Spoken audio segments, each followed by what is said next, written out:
The Atlantic did not open with a cheer, but with a silence.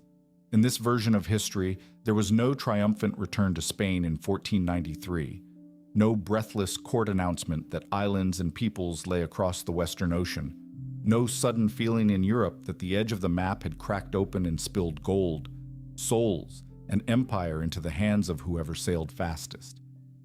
Christopher Columbus sailed west and vanished into weather, distance, and doubt. And because he never reached America, the world did not become smaller all at once. It stayed divided just a little longer, and that delay changed everything. The point of divergence seems small at first. The fleet is battered harder than expected. Currents push the ships farther south and east, supplies fall too fast, morale breaks, and the expedition turns into a slow disaster instead of a legend. Whether Columbus dies at sea, turns back, and is lost in storms, or limps home with nothing but confused charts and a ruined reputation, the result is the same. He does not deliver proof. He does not return with captives, parrots, rumors of islands, and a story rich enough to intoxicate a monarchy. The Spanish crown, still focused on consolidating power after Granada and testing its finances carefully, does not gain the one thing that matters most in the age of exploration: certainty. And without certainty, men still dream, but kings hesitate. That hesitation gives history room to breathe in a different rhythm. Portugal, watching the Atlantic as it always had, feels vindicated. Prince Henry's long tradition of edging down the coast of Africa now looks like the serious road to Asia, while the wild Western gamble begins to smell like vanity and death. Lisbon becomes even more confident that the eastern route will belong to them, so ships keep going south, past old fears and familiar capes, chasing spices, pepper, silk, and direct trade with India. The Spanish court, instead of pouring treasure and prestige into westward exploration, looks inward and eastward. The competition between Iberian kingdoms does not vanish, but it bends. Rather than a race across the Atlantic in the 1490s, the true race remains around Africa and through the Mediterranean web of commerce and conflict. Europe's hunger for Asia still burns, but now it burns through older channels. Venice still matters longer. Ottoman tolls and trade politics still shape prices and policy more sharply. The dream of a Western shortcut survives in tavern talk and in a few maps marked with speculation, but it lacks the intoxicating authority of a man who says, "I have been there." And that is crucial because empires are not built on possibility. They are built on confidence. Without Columbus, Spain does not suddenly become the sponsor of a transatlantic future. There is no immediate pressure to divide newly found Western lands with Portugal. No Treaty of Tordesillas appears in the same form or at the same moment to slice unseen worlds between crowns before most Europeans even know what those worlds are. That means the legal imagination of empire develops differently too. The Atlantic remains less owned, less mapped, less urgent. Fishermen may still whisper of distant waters. Basque and Bristol sailors may still chase cod near Newfoundland. Norse memory may still flicker as half-forgotten medieval smoke. But none of this becomes a state-backed avalanche. A rumor is not an empire. A fishing ground is not a conquest. A coastline glimpsed in fog is not a new world absorbed into European destiny. Time passes. And because time passes, the Americas keep moving on their own path with less interruption. The Aztec Triple Alliance remains under its own tensions and ambitions. The Inca state continues to expand, negotiate, punish, and absorb. Internal rivalries still exist. Droughts, rebellions, succession struggles, and local wars still exist. Human sacrifice in Mesoamerica still shocks neighboring peoples and reinforces enemies. The Andes still hum with imperial road systems, storehouses, and the heavy hand of Cusco. But the catastrophic external shock does not arrive in 1492. No Columbus means no immediate chain leading to Cortez in 1519, no early Spanish Caribbean base system, no first bridgehead from Hispaniola into continental conquest, no rapid transfer of European disease through the islands into the mainland at the same pace. And that delay may be the single most important consequence of all. Disease does not need soldiers to conquer, but it does need pathways. In our history, those pathways opened brutally early. In this history, they open later, slower, perhaps through scattered contact, fishing stations, drifting crews, or later expeditions under different flags. Epidemics still come eventually, and when they come, they are still terrible because biological isolation remains real, but timing matters, scale matters, sequence matters. If smallpox or influenza arrives decades later, the political map of the Americas it encounters is not the same one Columbus indirectly set in motion. States may be stronger in some regions, weaker in others, more adapted to large-scale mobilization, or already transformed by their own cycles of crisis and reform.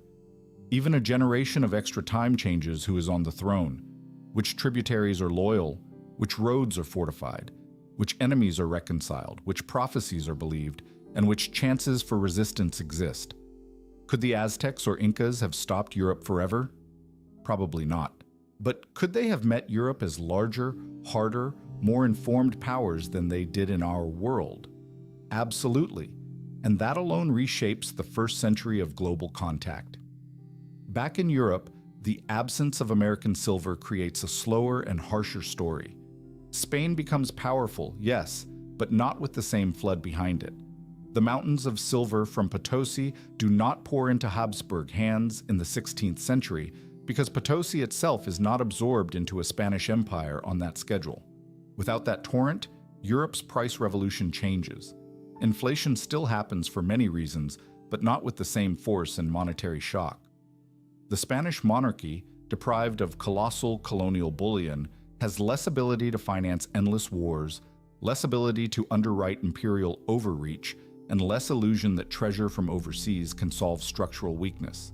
The Habsburg struggle against France, the Dutch revolt, and the confessional wars of Europe all still occur, but with different weight distributions. Spain may be more cautious, more solvent in the short term, yet less dominant overall. France faces a less overwhelming Habsburg encirclement. The Dutch, those sharp-eyed merchants of wind and water, may rise in a Europe where Atlantic opportunity comes later, but maritime competition is even more intense in Africa and Asia. England, too, develops differently. In our history, the lure of America helped pull England outward through colonies, privateering, plantations, and eventually empire. Here, England remains more entangled in European and North Atlantic calculations before it fully commits to transoceanic settlement. Maybe John Cabot still sails. Maybe others follow. But without the clear example of Spanish Western success, governments move more cautiously, merchants demand stronger proof, and colonization becomes more fragmented. When North America is finally approached with serious intent, it may be encountered first not as a prize already psychologically conquered by Iberian precedent, but as a harder, stranger, more competitive frontier shared by several latecomers at once. Imagine that moment. Not one dominant Spain building from Caribbean stepping stones, but a colder, more uncertain scramble decades later among England, France, Portugal, maybe even a commercially minded Dutch Republic, each probing coastlines, river mouths, and alliances without an established template. The map of settlement would be transformed, so would language, religion, and power. Latin America as we know it might never fully exist in the same shape. Large Spanish-speaking continents may not emerge so early or so continuously or at all. Portuguese Brazil, without Tordesillas defining it, and without early Western certainty, may remain unknown to Lisbon much longer or be contested more chaotically once found. French footholds could spread farther south. English colonies might begin later, but with stronger maritime backing. Indigenous confederacies, given more time in facing divided Europeans rather than a single early imperial momentum, might negotiate, arm, and adapt more effectively. Some coastal states could even become intermediaries in trade before becoming victims of conquest, changing the political culture of the entire hemisphere. Africa also changes under this timeline, and not for the better in every respect. Without a sudden Caribbean plantation complex in the early 16th century, the transatlantic slave trade does not explode as early or in the same form. That sounds like mercy, and in the short term it is. Millions are not immediately dragged across the ocean into sugar islands that have not yet become engines of labor hunger.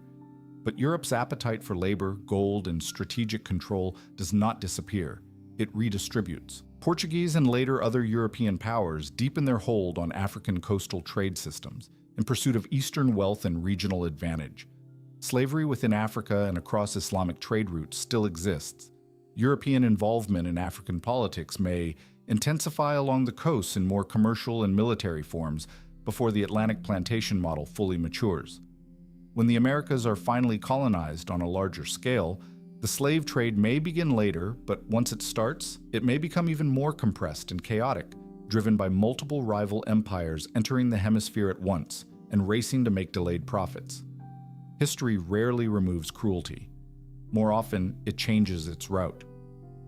Meanwhile, Asia becomes even more central to the first era of globalization. In our world, the conquest of the Americas and the silver connection between the New World, Europe, and China created one of history's great economic circuits. In this altered world, that system emerges later, or in a very different form. Portugal's Estado da India becomes more important. Goa, Malacca, Hormuz, and later Macau become even brighter nodes in the European imagination because they are not overshadowed so quickly by American bullion. European courts talk more obsessively about the Indian Ocean. Missionaries, merchants, and mercenaries push east with even more intensity. Ottoman, Safavid, Mughal, and Ming power therefore weigh more heavily on European strategy. Instead of pretending the Americas are the obvious future after 1492, Europe stays more visibly haunted by Asia. Pepper matters more than silver for longer. Sea lanes around Africa become arteries of history. Naval technology improves under different pressures. Fortified ports matter more than settler colonies, at least at first. The world economy still globalizes, but its early center of gravity leans east, not west. This shift also affects culture and ideas. The shock of discovering entire continents unknown to classical European geography was not just political, it was psychological. It shook theology, natural history, cartography, and the European sense of place in creation. Without Columbus reaching America in 1492, that shock comes later and perhaps in fragments. European thinkers remain longer within inherited world pictures, even as cracks appear through African, Asian, and maritime discoveries. Renaissance curiosity still grows, but the truly massive philosophical question, how could there be whole peoples and worlds outside the old frame, does not crash into Europe in the same sudden way. When it finally does, it lands in a more mature age of print, diplomacy, and state competition. The debate over the humanity, rights, and souls of newly contacted peoples might unfold differently too. In our history, arguments like those of Las Casas and Sepulveda emerged from a very specific Spanish imperial context. In this alternate world, the first large moral crisis over conquest could emerge under different crowns, different churches, perhaps even in a more fragmented Protestant Catholic environment. That might make it more cynical, or strangely, more restrained. Delay changes not only events, but the language available to judge them. By the 17th century, the consequences become impossible to ignore. Europe is still outward-looking, still hungry, still violent, still inventive. The Americas are eventually reached in a decisive way because oceanic geography has not changed, only the timetable has. But the first great Atlantic century belongs to no single empire. There is no immediate Spanish lake in the Caribbean. No early Mexico City as the unquestioned jewel of a transatlantic monarchy. No swift linking of Seville to Havana, to Veracruz to Lima in the same pattern. Instead, there is contested discovery, competing charters, fragile forts, interpreters, epidemics arriving unevenly, alliances that flip, and native powers that have had extra decades to understand warfare, logistics, and diplomacy on their own terms before the full storm arrives. Some historians in this world would later call it the long contact instead of the discovery. That name would fit, because without Columbus, America is not found in one mythic moment. It is approached, misread, traded with, fought over, and only slowly absorbed into a truly global system. The United States, if it appears at all, appears differently. There may be no 13 colonies in a neat British chain. The eastern seaboard could be a patchwork of English, French, Dutch, and autonomous indigenous polities surviving much longer as recognized powers. The Mississippi Basin may become the hinge of the continent earlier. Catholic and Protestant influence may be more mixed. A stronger and more centralized native confederation in the interior might block continental expansion for generations. The idea of one coast-to-coast republic could emerge later, or not at all. Perhaps North America becomes something more like Europe in miniature. Many states, many languages, many borderlands, fewer certainties. In South America, the outcome might be even more dramatic. Without early Spanish conquest breaking the great empires in quick succession, the Andes could remain the seat of a surviving highland superstate long enough to adopt horses, steelworking methods, maritime strategies, or at least European diplomatic habits before total collapse. Mesoamerica, too, could produce successor kingdoms that negotiate from relative strength. Christianity spreads, yes, but alongside stronger native continuity. Massive mestizo societies still emerge in some regions, but not under one overwhelming imperial template. The result is a Western Hemisphere more plural, more fractured, more balanced, and perhaps more violent in the short term, but less dominated by one astonishing 16th century Iberian surge. And then comes the deepest irony of all. Europe, without the easy illusion of endless American wealth, may industrialize under greater internal pressure. States that cannot depend on silver fleets must build tax systems, credit systems, and manufactories more carefully. Merchant classes may gain influence earlier in some regions. Colonial extraction still matters once the Americas fully enter the system, but the old aristocratic fantasy of treasure from beyond the sea saving everything is weaker. Capitalism grows in a harsher, more disciplined soil. Britain or the Dutch may still lead commercially, but now against a Europe less distorted by Habsburg silver power.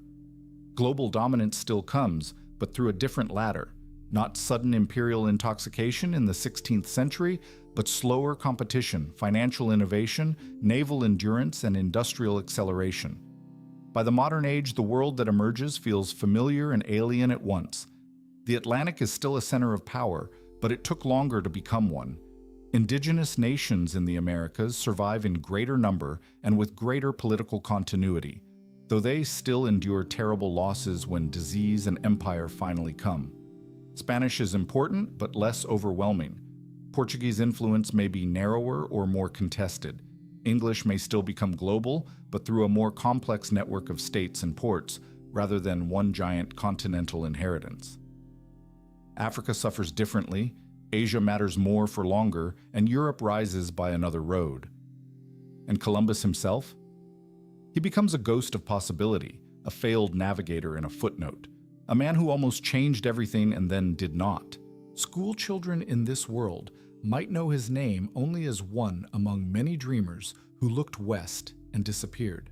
But the absence he left behind shaped centuries, because when he never reached America, Europe did not stop expanding. It simply lost its script. And without that script, conquest came later, power spread differently, native worlds had more time, oceans stayed wider, and history gave humanity one of its rarest gifts: delay. Not peace, not justice, not mercy in any complete sense, but delay. Enough delay to scramble empires, to weaken certainties, to preserve civilizations a little longer, to shift the balance of continents, and to remind us how much of the modern world was born not merely from ambition, but from timing. In the end, that is what this alternate history reveals most clearly.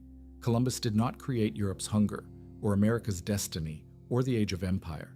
But by reaching America when he did in our world, he lit the fuse at exactly the moment when crowns, ships, steel, religion, and greed were ready to explode together. Remove that one arrival and the explosion still comes, but later, in another shape, on another map, with other flags in the wind and other voices crying out in fear and wonder from the shore. And the world that follows is not the world of one discovery. It is the world of a postponed collision. And because it was postponed, it became a different civilization entirely.